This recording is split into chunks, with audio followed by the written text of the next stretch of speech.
What's up, everyone? This is the Retro Gamer Ranting. How you doing? I am doing fine, and I hope you guys are having a good week. I'm having a good week. I decided I'd do a little rant on the big three. You know what I'm talking about. Nintendo, Sony, and Microsoft. And how everyone is looking after E3, the whole post-E3 thing. Now, everyone knows my thoughts on E3 in the first place, if you've watched my last. If you haven't, my last rant will probably talk about it. Now, initially, I was just going to do a full rant about Xbox One and how Microsoft all of a sudden has done a 360, pun intended, on their policies, but I'll get to that here in a second. For the most part, it looks like E3 was completely dominated by Sony for the most, I guess. I don't know. Like I said, I tried to avoid as much E3 politics as possible, but obviously it's hard to do. So yes, I did watch some E3 and read some E3 articles, even though I said I'm sick of it. But you can't really avoid that information during the week of E3. And, it sounds like it, they slam dunked Microsoft multiple times and then used the rotting corpse as a mop to clean up the court afterwards. Which I don't know why you'd want to use a rotting corpse to mop up a floor afterwards. That would be kind of gross. So ignore that analogy, just go with the part where it slam dunked Microsoft. Microsoft responds by insulting their fans more by saying if you want always online, if you don't want always online, then get an Xbox 360. And then after E3, Microsoft saw the numbers, the pre-order numbers for the Xbox One versus the PS4, being PS4 completely annihilating Xbox One with the pre-order numbers. They decided, hey, maybe we should have listened to our fans in the first place. So guess what, guys? Hey, look at us. Look at me. Look at. We decided to listen to you guys after, and totally insulting you for over a month at a time and not listening to you and telling you to deal with it. Now all of a sudden we're like, oh, yeah, you can trade if you want to. Oh, the Xbox One don't have to always be online. Oh, it'll be okay. And all of a sudden the Uber Xbox fanboys, I'm saying Uber because they're the normal Xbox fanboys, and then the Uber Xbox fanboys are going, yay! Yay! Microsoft just won E3! And I'm like, what? Wait, what? How did Microsoft just win E3 by completely saying that? They didn't say it at E3, which one, if they would have said it at E3, their E3 probably would have been a whole heck of a lot better. That would have been the stage to do it, folks. You have the largest gaming stage, arguably the largest gaming stage to do these announcements, and yeah, they focused on games, which is fine, that's what the fans wanted, but they still said nothing about their policies, decided to not barely say anything about the Kinect, which, by the way, the Kinect is still a bad idea, and by the way, people are still feeling uneasy about it, so Microsoft still needs to talk about that a little.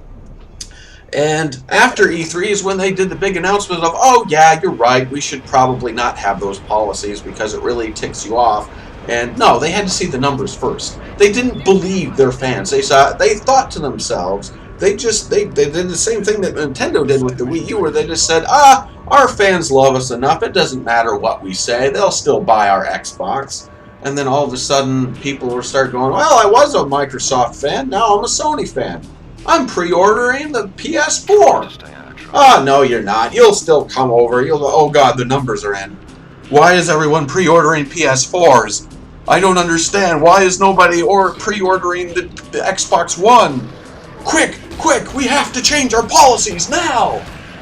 Now you have to do... Now? That's the proof you needed?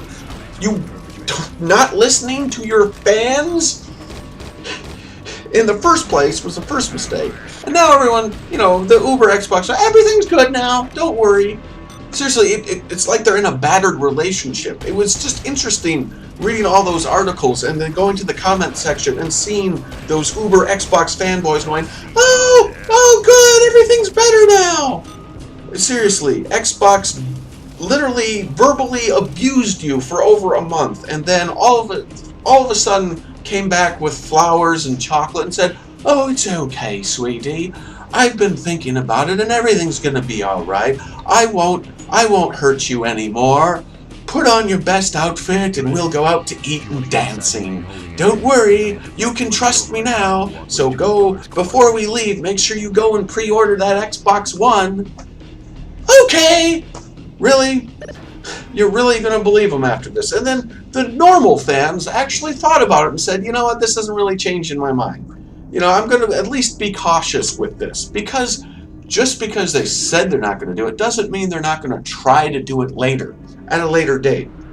Unless, of course, you do that and not ever have your Xbox One online, just that one time to start up, kind of like how with the Wii U, which is fine, you know. But then it doesn't mean that the people who are online aren't going to get that update one day that goes, okay, well, we've thought about it and we decided to go back to our original policy. But you know, you own the system now, so tough cookies. You already gave us your money, so the normal Xbox fanboys are still cautious, which was nice to see. It was nice to see them going, yeah, you know, I don't quite believe you, so I'm going to be caught. You know, it didn't mean they were still running on over to the PS4. Some of them, yes, but it also meant, oh, we're going to be cautious about it. And then, in the meantime, you have Sony over there. I'm not saying that I'm not entirely impressed with the Sony PS4. You know, I'm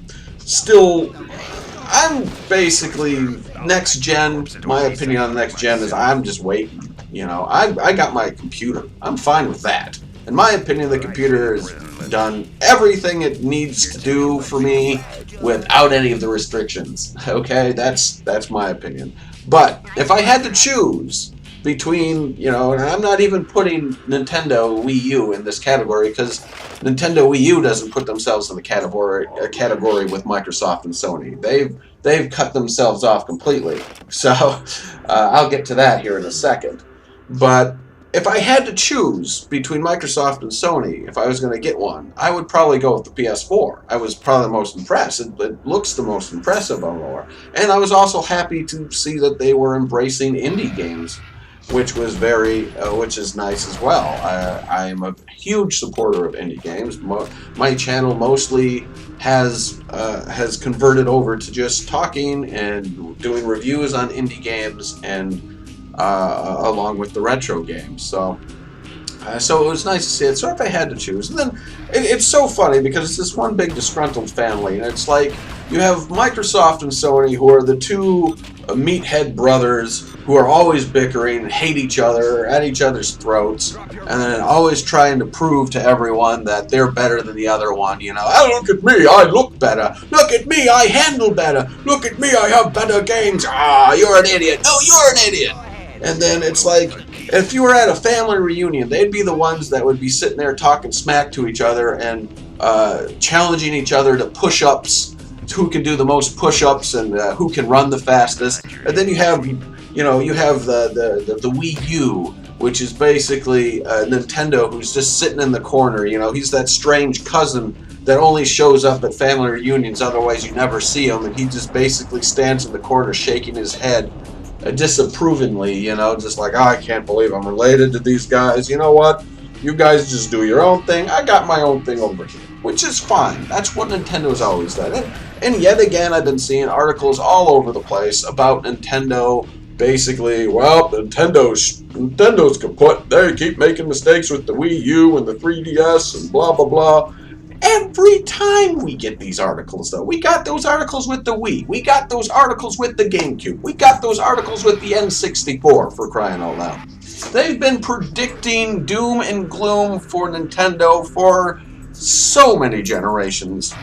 And guess what? They're still here. Nintendo is still here, and they know that. They know they have their fan base. They know that they can survive, hopefully.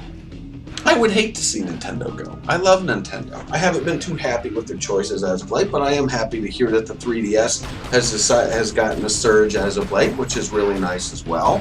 And I honestly think it's a good policy not to get caught up in the bickering between Microsoft and Sony and just do what they want to do. Now, granted, A lot of the times lately it just seems to be, hey, make another Mario game, but it doesn't, that's not always how it's going to be, and, that's great. That's how you should be. You should do what you want to do. You should make the games you want to make, and for the most part, just keep your fans happy. And again, Nintendo does have a pretty rowdy crowd, and they've been known to tick them off before, but definitely not quite as bad as what Microsoft did, that's for sure. But ultimately, the Nintendo fans are a loyal bunch, me being one of them. And there's a lot of room for forgiveness there, but there's also a lot of room for caution. So hopefully, I don't see Nintendo going anywhere. Yeah, they have their hard times, but ultimately they're there, and they're not getting caught up in the politics of everyone else, which I think is what kept them alive. And the good thing is, I think Sony and Microsoft are doing the same. They're like, oh, Nintendo, yeah, he's over there. He's in the corner. He's in the corner shaking his head disapprovingly at us, while me and Microsoft arm wrestle, So that's kind of how that... Well, that's my opinion on the whole thing, I suppose. I still think Microsoft has a lot of ground to cover. I don't think just them all of a sudden going, hey, we changed our mind, is going to sway a lot of people. Yes, there are the uber fanboys who are going to get swayed, of course, because it's one of those things where you just, if you are a huge fanboy of something, you don't want that failure. You don't want something to just go horribly wrong. You want them to say anything to make it better. And Microsoft said that anything, and so now it's like, okay, everything's better. Everything's coming up roses. Everything's happy. Let's go get ice cream. I don't know. Part of me would have liked to have seen Microsoft actually keep those policies in place. Not because I agree with them. I didn't agree with them at all. It's kind of like watching a train wreck. You can't look away. You just want to see what would have happened. You just want to watch it go up in flames and be like, what's really going to happen here? But you kind of knew they were eventually going to change their policy. They had to. They couldn't stay that stubborn that long. It just took numbers coming in. Obviously, they're a numbers company. They don't care what the fans think. They care what the numbers think. And luckily, the fans responded by going, okay, if you want to be a douche about it, I'm going to go pre-order a PS4. Now, let's see if you're going to change your policy. And there you go. So that's what you got to do.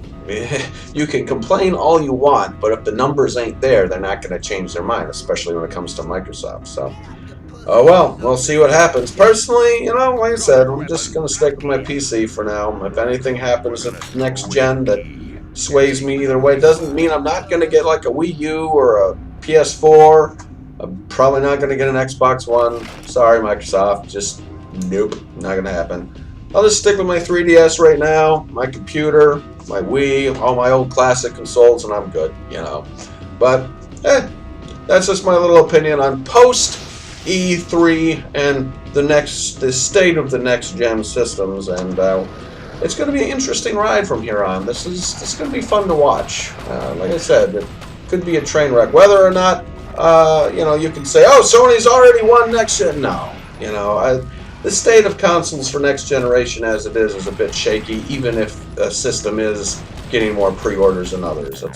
But that's an entirely new rant for another time. So put your comments down below. What do you think? Did you agree with E3? Did you watch E3? Do you think Sony has a pretty solid grasp going into the next gen race? Is it wise that Nintendo has cut themselves off from his console cousins? Wow, I can't speak today. His home entertainment system cousins? And do you think there needs to be much more damage control in Microsoft's alley? Well, I certainly hope so. Don't forget to rate and subscribe and favorite and share if you haven't already, because that gets my video out there and puts a smile on my face as well. Till next time, game fans, keep playing, and thanks for watching.